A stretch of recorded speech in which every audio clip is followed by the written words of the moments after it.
ahí la tiene Maradona, lo marcan dos, pisa la pelota Maradona, arranca por la derecha el genio del fútbol mundial.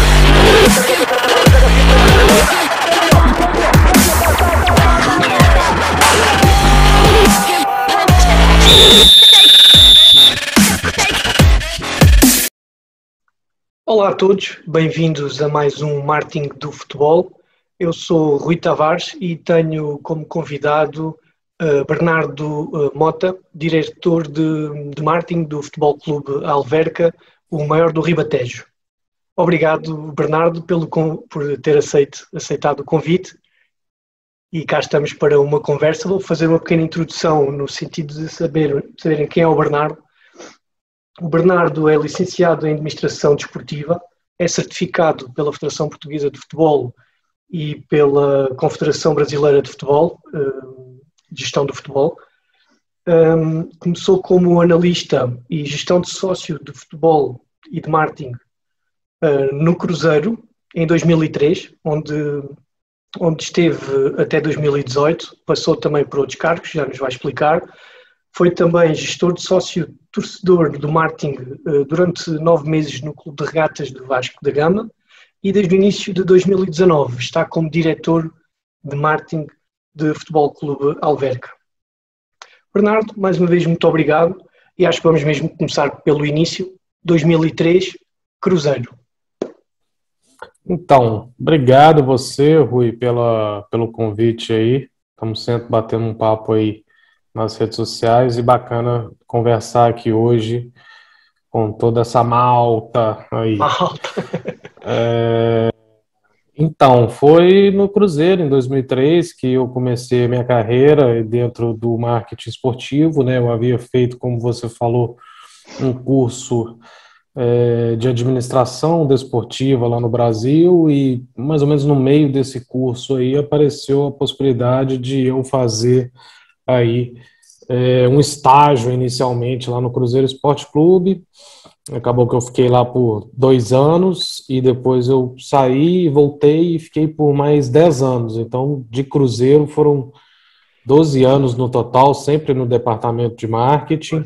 E no início, quando chegou, criaram o departamento, no início, em 2003. Foi. O Cruzeiro, naquela época, ainda não tinha formalmente formado o departamento de marketing, né? O Cruzeiro tinha uma parceria com uma empresa que, vamos colocar assim, que colocava dinheiro no clube naquela época e existia um marketing dessa empresa que atendia ao Cruzeiro. O próprio clube não tinha o seu próprio departamento. E com essa parceria que foi desfeita, o clube precisou de montar o seu departamento de marketing e eu fiz parte da primeira equipe de marketing do Cruzeiro Esporte Clube. Então a gente literalmente sentamos lá na mesa 15, 18 pessoas naquele primeiro dia e ouvimos lá do diretor responsável na época o que nós vamos fazer.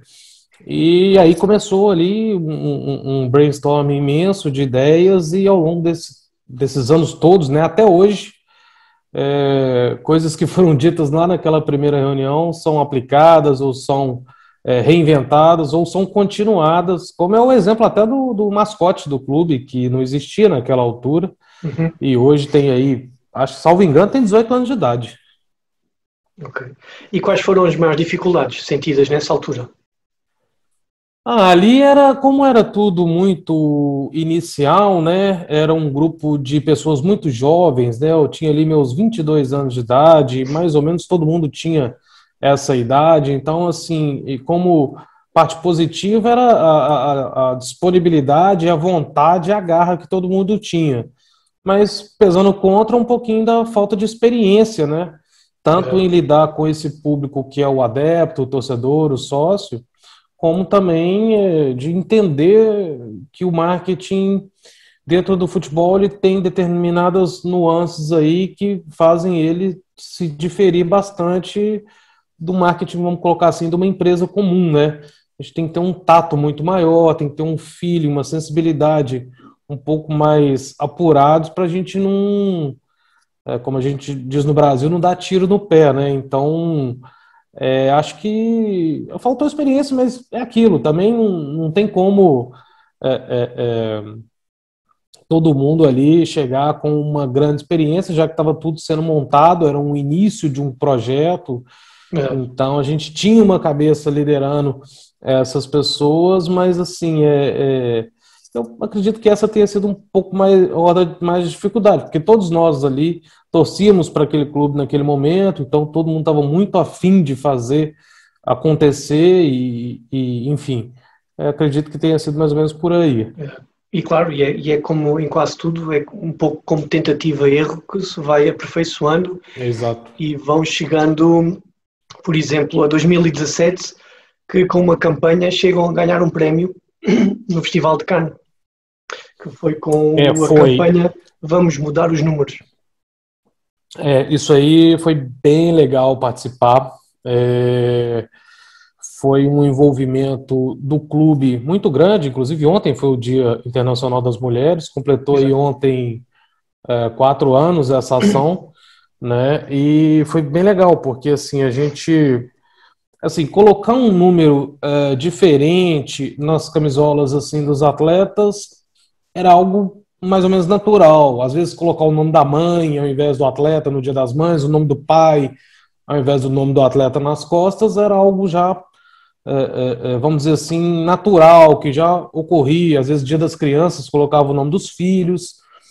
E aí a gente pensou em, ao invés dessas ações que já haviam sido feitas, meio que refazer essa ação, só que colocando o número do atleta com um índice relacionado à violência contra a mulher, enfim, a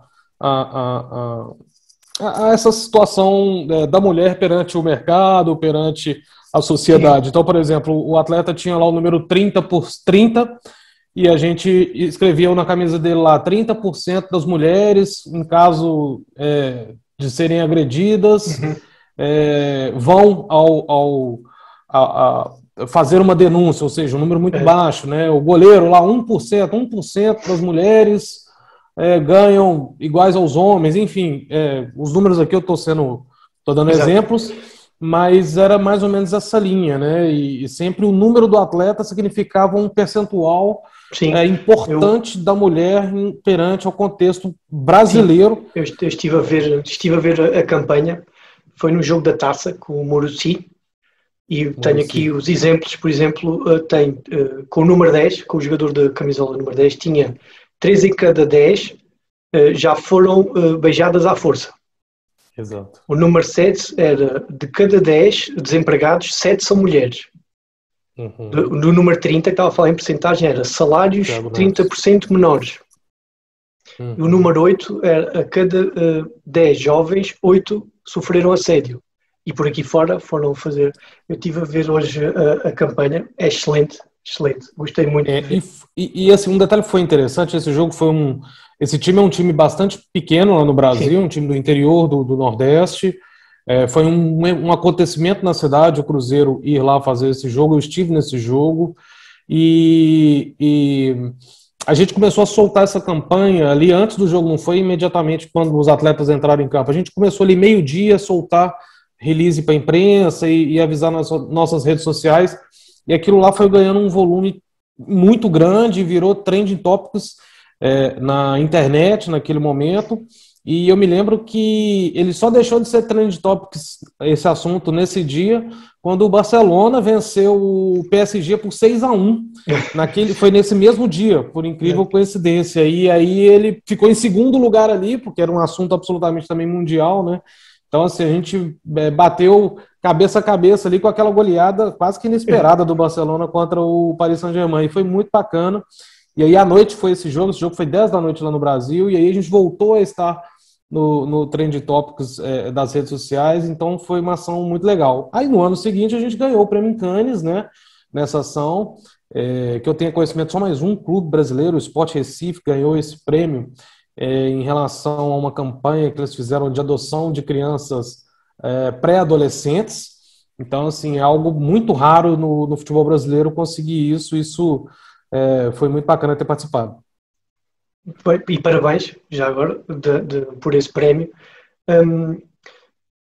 O Mundial de Futebol foi em 2014, Sentiu que houve ali alguma evolução no marketing, depois a praticado, os clubes foram beber dali, foram buscar ali alguma aprendizagem?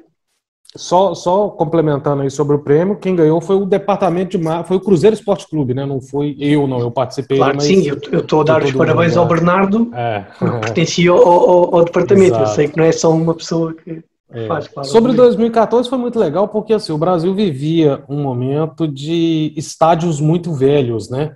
Os estádios no Brasil ali, em sua maioria, eram construídos ali, tinham data de construção dos anos 50, 60, no máximo 70. Então nós tínhamos ali estádios de 30, 40, 50 anos de idade. Então essa reformulação dos estádios, por mais que nós brasileiros saibamos que houve muita coisa errada no meio desse caminho aí, mas o produto final, o estádio novo, ficou sim para vários clubes brasileiros, um deles o Cruzeiro, que eu estava lá em Belo Horizonte, o Mineirão, do famoso 7-1 da Alemanha no Brasil, foi lá, foi muito bom. Então, assim, os clubes ganharam uma possibilidade de terem grandes estádios, bem organizados, com possibilidades novas de receita. Por exemplo, no Mineirão lá a gente ganhou um espaço imenso do lado externo para fazer eventos, aquele pré-jogo, né, com rolotes, enfim, com shows, bandas do lado de fora. Então, assim, isso foi bem legal. E algumas atividades também que não existiam antes e passou a existir depois da Copa foi muita interatividade com o telão, o ecrã do estádio, que antes não existia isso no Brasil e a gente passou a utilizar bastante. Uma outra coisa que a gente viu muito na Copa acontecer foi assim aquela visita guiada que a FIFA fazia, né? A FIFA escolhia ali, através dos seus patrocinadores, alguns torcedores para irem visitar o balneário antes do jogo, ver lá as camisolas penduradas, enfim, passar ali perto da entrada em campo, até entrar em campo, sentar no banco de reservas. A FIFA chamava ali de tour da Visa, salvo engano, a empresa que patrocinava, e vários clubes pegaram essas ações. Então, assim, eventos pré-jogo, do lado externo, interação com o telão, melhor utilização aí do próprio equipamento, o estádio em si, né? Eu acredito. E essas ações que foram feitas aí, ações de intervalo também, uma outra coisa que a FIFA fez bastante e o brasileiro aprendeu, absorveu muito aquilo, então acho que foi bem positivo aí. Estou excluindo completamente a parte aí de como foi usado o dinheiro no Brasil. Não, sim, isso ficará para outros intervenientes que não nós, Exato. para terem essa conversa. E falo antes de virmos até Portugal, teve só 9 meses no Vasco da Gama, no Clube de Regatas Vasco da Gama, quando começou um pouco também da experiência por lá, antes de viajarmos até ao Albergue. Aí eu fiz uma gestão do programa de sócio-torcedor no Cruzeiro durante 10 anos, né? E foi bem bacana. Uma outra coisa também que a gente aprendeu muito com a Copa do Mundo era utilizar a tecnologia para acesso e relacionamento com os torcedores. Então, por mais que já houvesse aí essa tecnologia disponível no mundo, mas não era algo tão usual assim no Brasil. Então a gente aprendeu a fazer os torcedores acessar via QR Code no estádio, comprar ingressos através de aplicativos, de aplicações, enfim, não ter a necessidade de ir fisicamente retirar um bilhete na bilheteira. Então fizemos diversas ações dessas que eu citei aqui, praticamente todas lá no sócio-torcedor do Cruzeiro, e aí isso chamou a atenção aí do Vasco da Gama, e aí eles me convidaram para eu fazer parte da equipe do Vasco. O Vasco é um time, uma equipe imensa no Brasil, deve ter mais ou menos cerca de 15 milhões de torcedores, né, comparando com o Cruzeiro tinha cerca de 8 ou 9 milhões de torcedores. Então o Vasco tem uma equipe, uma torcida muito nacional, né? O Cruzeiro tinha uma torcida ali muito centralizada naquele local onde ele se encontrava, e o Vasco não. O Vasco já tinha uma capilaridade muito maior de torcedores espalhados pelo Brasil. Então o Vasco tem hoje ainda, né? Claro, torcedores em Manaus, no Nordeste, em Brasília, né, no Espírito Santo, enfim, diversos estados brasileiros, e para mim foi uma experiência fantástica, né? O Vasco, um time muito grande, mas que tem vindo aí de momentos difíceis aí nos últimos 15 ou 20 anos, né? Acabou que esse ano foi rebaixado a segunda liga do futebol brasileiro. Nos últimos 10 anos o Vasco caiu aí 2 ou 3 vezes, então o Vasco tem tido bastante dificuldade. E aí aconteceu esse convite numa virada de diretoria que houve lá no Vasco da Gama, e aí eu fiquei por 9, 10 meses, mas aí aconteceu esse convite aqui em Portugal, e aí eu até brinquei com a turma lá que eu peguei a caravela vascaína e atravessei o oceano. Exato. E depois, Bernardo, estando... Quantas pessoas que trabalham lá no marketing do Vasco hoje? Sim. Bernardo, esteve num clube com 15 milhões de adeptos e veio na altura para Portugal para um clube com uma dimensão muito menor. Qual foi o impacto que teve em você quando chegou cá? Assim, o desafio aqui Enorme. era tão grande ou até maior do que no Cruzeiro ou no Vasco, né? No Cruzeiro, assim, era minha cidade, era meu clube, minha família toda e meus amigos, enfim, eu já tinha ali um termômetro do que dava ou não dava para fazer, eu escutava na mesa do restaurante, as pessoas sugerindo coisas, enfim, vamos dizer assim, mais o quintal da minha casa. No Vasco, para mim, foi essa experiência de ter uma torcida muito nacional, e aí eu chego aqui completamente diferente disso, né? Um clube que esteve já no passado na Primeira Liga e também esteve, mais recentemente no passado, na última das ligas distritais. Exato. E veio subindo. Quando eu chego aqui, ele está no Campeonato de Portugal, que é a terceiro escalão aqui do futebol. O maior desafio que eu percebi aqui no Alverca foi de reconectar a cidade ao clube e o clube à cidade.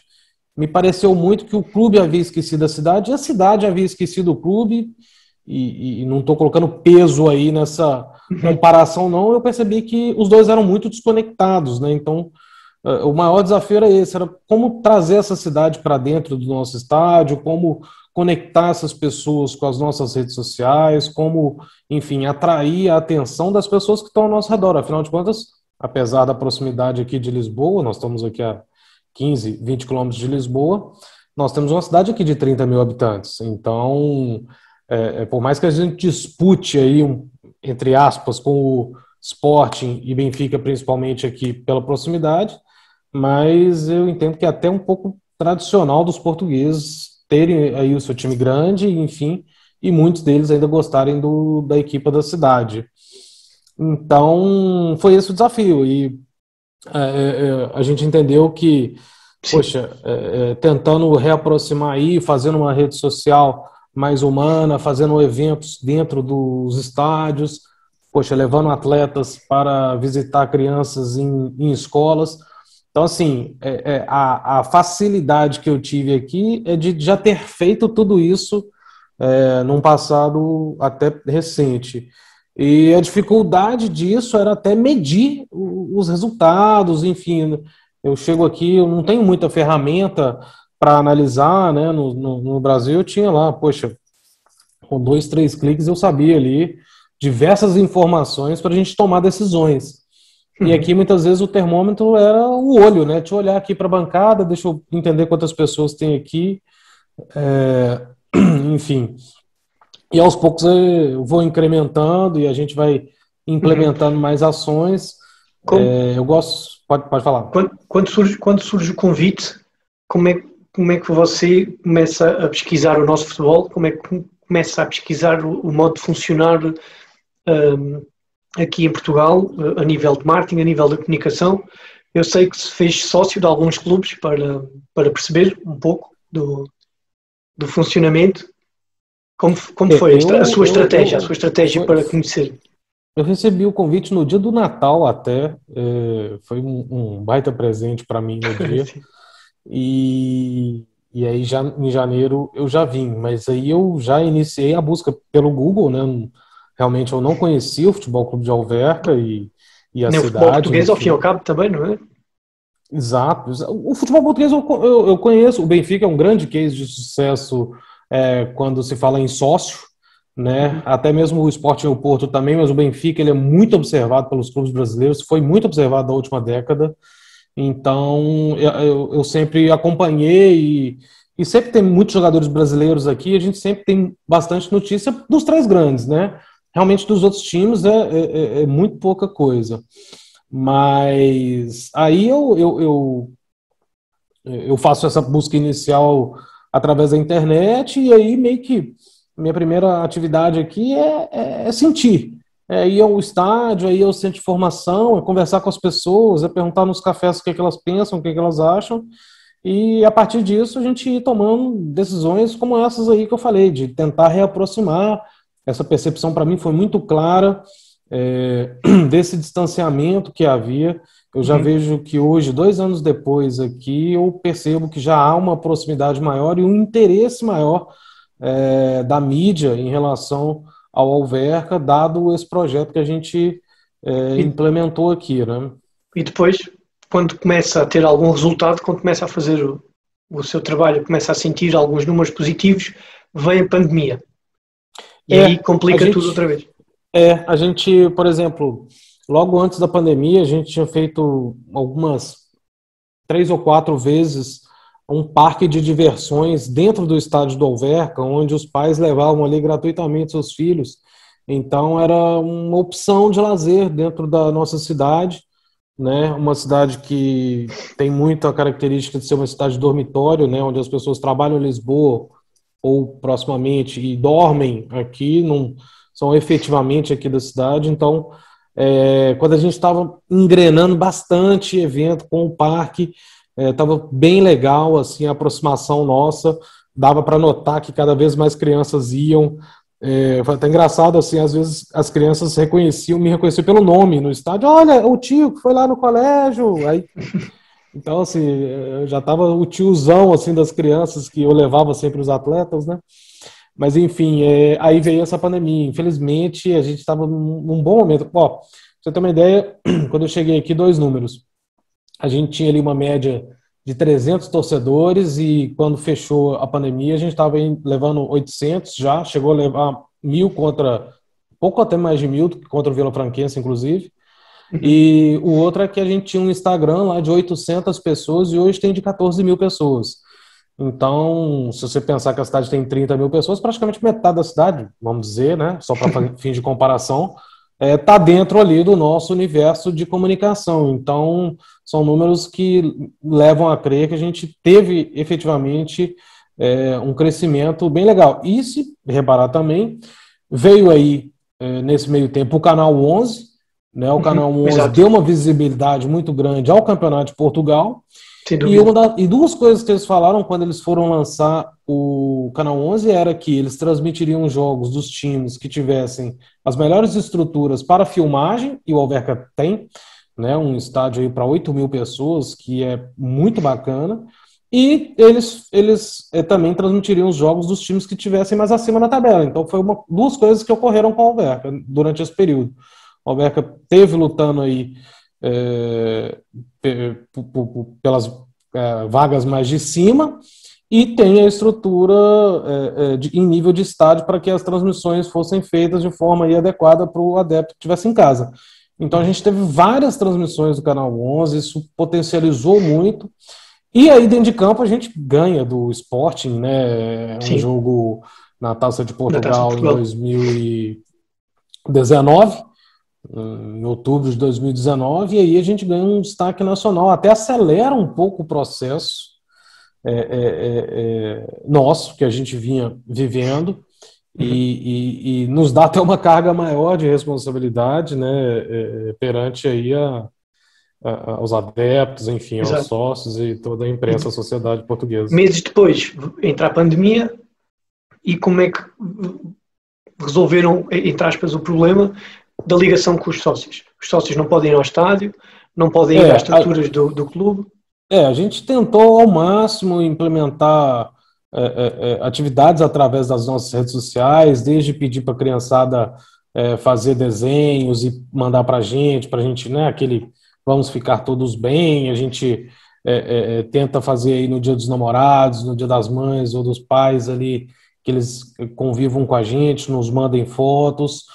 Uma outra atividade que a gente iniciou também foi uma rubrica também chamada Planeta Alverca, onde a gente passava a limpo todas as modalidades do Futebol Clube de Alverca. Acabou que todas as modalidades pararam de novo, que a gente meio que teve que se readaptar, e agora, recentemente, a gente está fazendo, né, já tem duas edições agora, vamos para a terceira, do Conversas da Bola, que aí é um pouco mais a gente falando do futebol, do que realmente está acontecendo, eu e o André Zeferino, que é um grande parceiro nosso aqui, e a gente tem feito a tentativa nossa dessa aproximação. Uma outra coisa que ficou bem bacana, assim, que a gente percebeu, é que a audiência da Alverca TV cresceu muito, né? E esse ano, até dei esse dado lá no nosso programa, a gente transmitiu 25 partidas do Alverca em direto para o mundo inteiro, né? Sim. E sendo que a primeira delas deu 6 mil pessoas assistindo, ou seja, se pensar que elas estariam dentro do estádio, estaria praticamente muito bom, né? E assim, é claro que naquele momento ali era uma saudade até do futebol em si, nem era, tinha o Alverca no meio, mas o futebol em si atraiu muito. Depois sua média caiu um pouco, mas a gente está mantendo aí umas 2 mil pessoas assistindo nossos jogos, que eu considero um número absolutamente relevante, né? E a interação com os adeptos, com os sócios, enfim, tem crescido bastante nesse momento que a gente...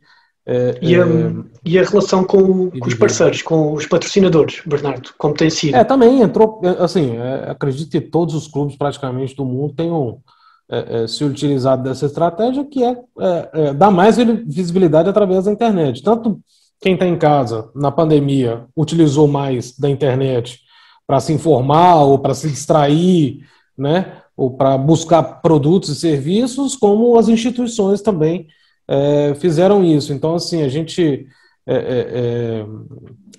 aumentou o número de transmissões, aumentou o número de quadros, pois a gente faz entrevista antivisão, flash interview, coloca os highlights do jogo, tem matérias especiais sobre o departamento de treinador de goleiros, estamos preparando aí para o departamento de saúde, né? Então, assim, a gente tenta ao máximo possível ampliar o número de conteúdo para que essas pessoas sigam conectadas ao Alverca, e assim que libere a porta dos estádios, que elas venham ter conosco.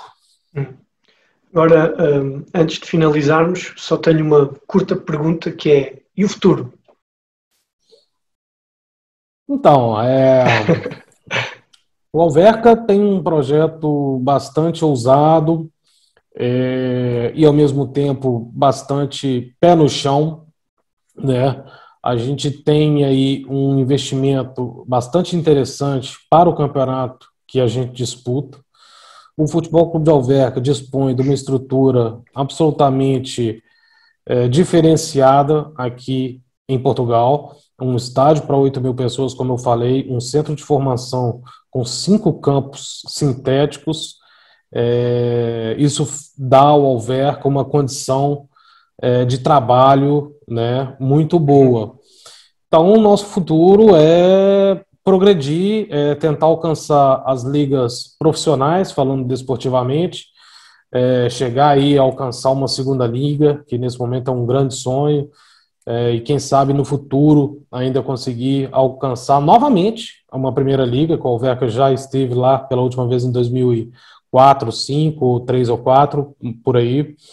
E fora de campo é tentar ao máximo agregar empresas, principalmente as locais. Aqui tem grandes empresas locais em Alverca, né? A Alverca é uma cidade antigamente aeroportuária aqui, né? Tem um aeroporto militar aqui e diversas empresas nesse entorno da aviação.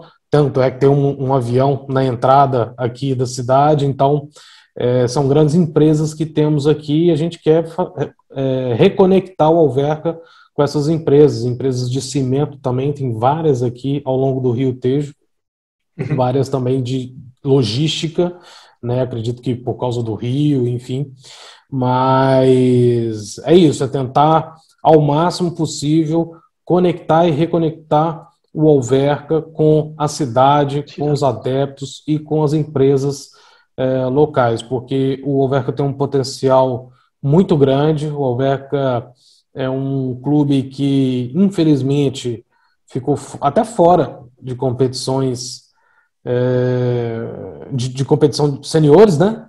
Sim. Por 2 anos, e agora nesse retorno ele sai lá da última divisão distrital e hoje está na primeira nacional, que seria o terceiro escalão, e enfim, a gente sonha bastante em conseguir fazer o Alverca voltar a que foi o Alverca do passado, o Alverca de grandes craques e ídolos como Mantorras, Deco, Maniche, Ricardo Carvalho, entre outros. Exato. Bernardo, eu desejo-vos a maior sorte neste ano que se tornou ainda mais difícil. Espero que consigam o vosso objetivo para dedicar ao Alex a subida à segunda divisão. E em meu nome, muito obrigado por teres aceitado o convite. Às pessoas lá em casa agradecer, espero que tenham gostado e subscrevam o canal o Marketing do Futebol. Muito obrigado. Tá ótimo, obrigado, um abraço, valeu, estou sempre à disposição. Tchau, obrigado. tchau.